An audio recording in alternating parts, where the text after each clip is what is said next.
Welcome to Historical True Channel. Today, we are considering a true story of Samuel the Little. Rebecca was just another face, another forgotten soul on the edge of society.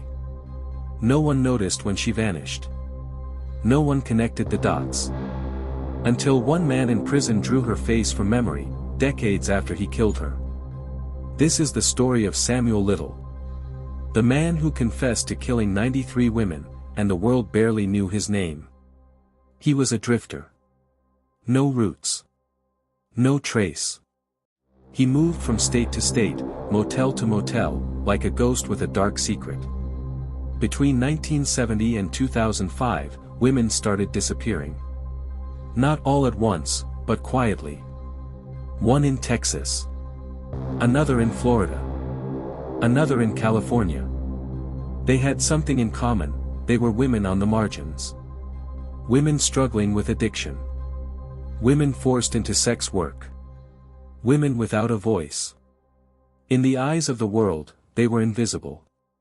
In the eyes of Samuel Little, they were easy targets. He was careful. Too careful. He didn't use guns. He didn't leave blood trails. He strangled his victims, slow, silent, deliberate. Most coroners marked the deaths as overdoses, natural causes, or undetermined. Some weren't even considered homicides. He watched the news. No one mentioned the women he killed. No one connected the dots. And so, he kept going. Year after year. Body after body. Samuel Little didn't need to hide. He was already invisible. And then, in 2012, everything began to unravel. A drug arrest in Kentucky led to his extradition to California. His DNA was collected, and 3 cold cases lit up. Murders from the 1980s suddenly had a match. At first, he denied everything. Then something strange happened. He started to talk. It began with a few names. Then a few places. Then, a horrifying flood. Dozens of murders, he confessed to them with chilling calm. Police were stunned. Was he lying? Bragging? He wasn't. He remembered everything. The names. The cities. The color of their eyes. The shape of their lips. What they wore. Even how they died. It was as if each victim lived in his mind, frozen in time. And then, he began to draw. With chalk, he sketched their faces. One by one. Dozens of portraits. All from memory. They weren't abstract. They were detailed. Personal. Real. One woman wore a pink hoop earring. Another had a chipped tooth. One had a crooked smile. Law enforcement compared the sketches to missing persons and unsolved homicide reports. Some were exact matches, finally putting names to women long forgotten. Others remain unknown to this day. He described one woman he killed in Florida, where he picked her up, what kind of car she drove, where he dumped her body. Detectives checked.